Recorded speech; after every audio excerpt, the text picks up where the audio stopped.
Welcome back to the channel. It is your boy Chef D, and we are here to give you the winning ingredients for the DraftKings Showdown slate we got for the Thursday night football game between the Cincinnati Bengals and the Jacksonville Jaguars. We have an uprising team in the Cincinnati Bengals and one of the worst teams in the NFL in the Jacksonville Jaguars. Are trying to get things correct. But before we deep dive into that, don't forget to like, comment, and subscribe to the channel. Don't forget to follow me on Instagram and Twitter at MessNetsJetsD. All right? Now, before we get to the Thursday Night Showdown, this is a quick look of the Monday Night Showdown, how things went for me, making my final decisions at the end, because things tend to change once you get in close to kickoff. All right? I only had one particular lineup. I felt like Amari Cooper was going to have a big day. And that was totally opposite of what happened. Once they got into that red zone area, they fed Zeke, and they fed Zeke a lot. A lot of question marks were coming in on Ezekiel Elliott if he was the same Zeke, especially after the big blow up from Tony Pollard. But I should have expected that. I should have at least had him in there. Basically, my last decision was between either having CeeDee Lamb or Ezekiel Elliott, and I guess the love of Lamb overrid the touches of Zeke, which I should have definitely had in my lineups. But as you can see, the lineup to the right had Hurts as the captain. That was a big proponent of winning because in that second half, they were down. Eagles were down so much that it was basically garbage time for Jalen Hurts, and he was able to rack up some points with him, Jalen Reagor, and Zach Ertz. That was a super cheap option. Zach Ertz at 2,200 was almost a steal. So the idea was to skip Goddard, go to Ertz, who technically is still the number one in that offense if we're choosing tight ends. Because as long as Zach Ertz is there, he's going to be the guy. All right, he's a savvy veteran and more reliable. All right, so for this Thursday night football game between Jacksonville and the Cincinnati Bengals, we have two opposite teams going in two opposite directions. All right, so this one you want to take full advantage of the Jacksonville Jaguars defense. If we're going to the previous game that they had, Jacksonville against the Arizona Cardinals, Arizona was able to put 31 points up on the Jaguars. Jaguars put up a solid fight in that first half, but obviously things came through where that defense reared its ugly head, and Arizona was able to pick apart them in the red zone with James Conner with 2 TDs, and through the air, Christian Kirk had 7 and 104. AJ Green had 5 for 112, which is a very huge surprise that AJ Green was able to do that because he is absolute dust. Just to be honest with you. So this is where I want to go. As you can see, Kyler Murray put up 316. No TDs, which is a big shock because the poor run defense that the Jacksonville Jaguars have was able to give up easy touchdowns to Kyler Murray, who did a nice bootleg, and James Conner, who ran the ball in twice. So now, if you want to put that similar situation into this lineup, then you're definitely gonna want Joe Mixon, especially at that captain spot. I have him in the flex right now, but this is just to give you a rundown of guys we love. And these are all mix and match because you're going to make some lineups with Joe Mixon. You're going to make some lineups with Joe Burrow. You're going to make some lineups with Jamar Chase. And you're going to make some lineups with Tyler Boyd, all in that captain spot. I want these offensive pieces on the Bengals side in that captain spot as your main lineups or majority of your lineups. So Joe Mixon, the touches is key here. He hasn't had a touchdown since week 1. So I think this is a bounce back scenario. If you're doing bets, if you do Joe Mixon, a TD and a win, I think that's kind of creative and something you should go forward because a lot of people are going to be on that Jamar Chase train. But don't forget that the matchup is prime. All right. Obviously, they have a poor passing defense and they have a poor rushing defense. If they get in that red zone area and they're at that goal line, Joe Mixon is going to get that ball, and he's getting a ton of touches. 29 touches in week one. Actually, no. That's 32 touches in week one. He had 22 or 21 touches in week two, and then he had 19 touches in week three. The key to lineups is going to be volume. Sometimes it's hit or miss. You can get lucky on a fluke at that captain spot, but dudes that are getting the majority of touches and or catches is going to bring you to that catch. All right, so we love Joe Mixon.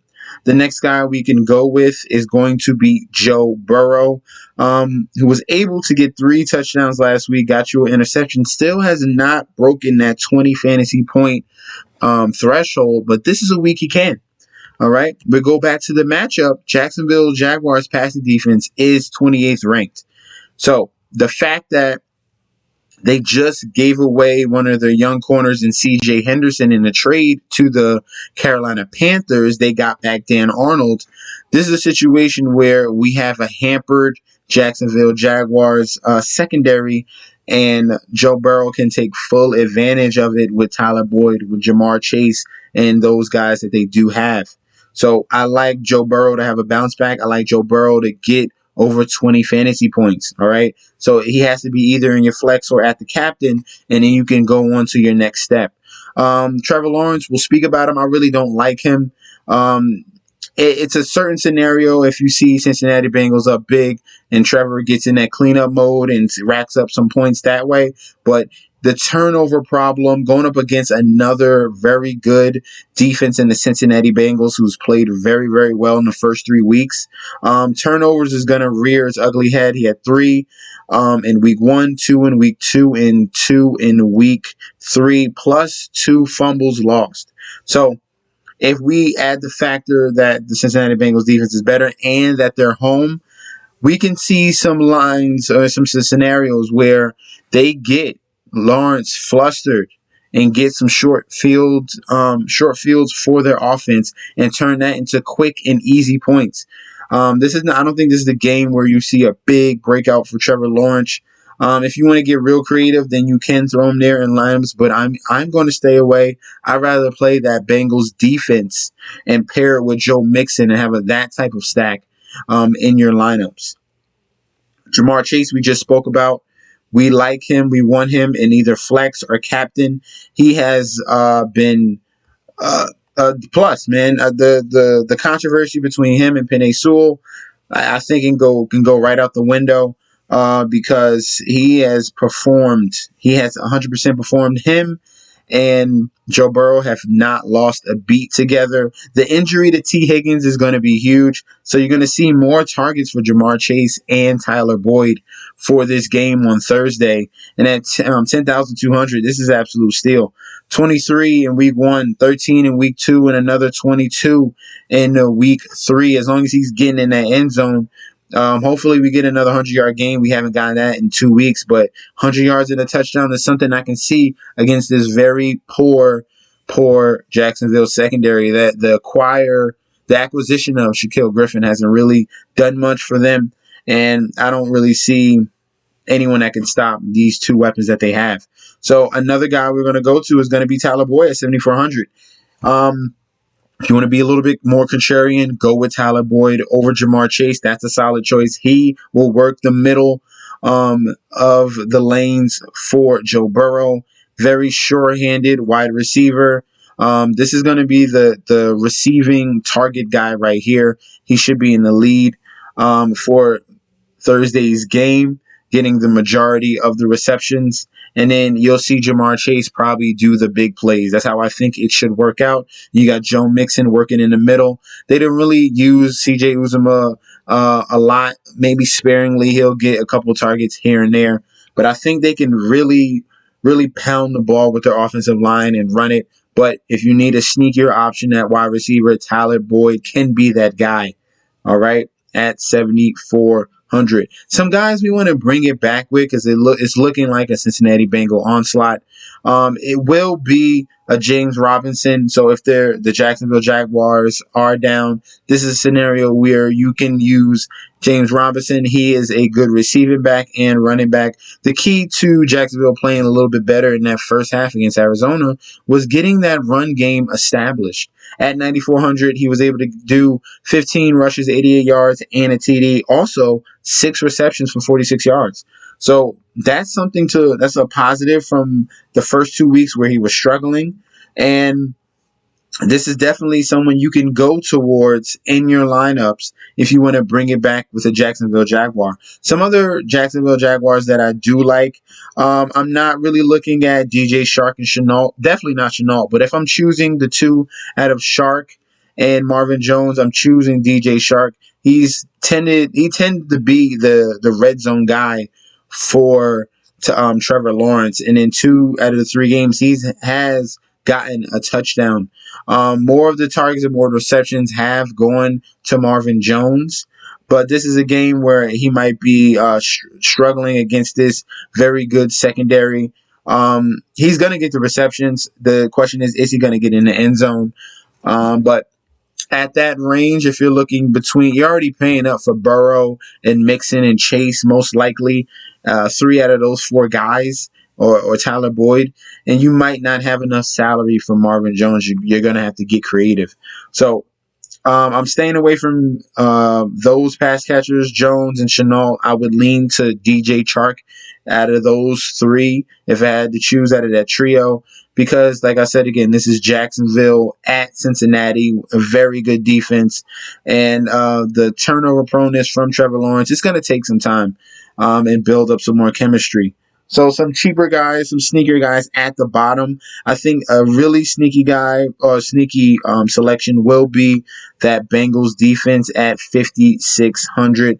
We can definitely put them in here. This is a situation where we saw the Cardinals last week get an interception return for a touchdown, recover 2 fumbles, get sacks. These are the type of things you need in your defense, and that's what the Jaguars, the poor Jaguars, allow for defenses to do, take full advantage and have one of their bigger weeks of the whole season against them.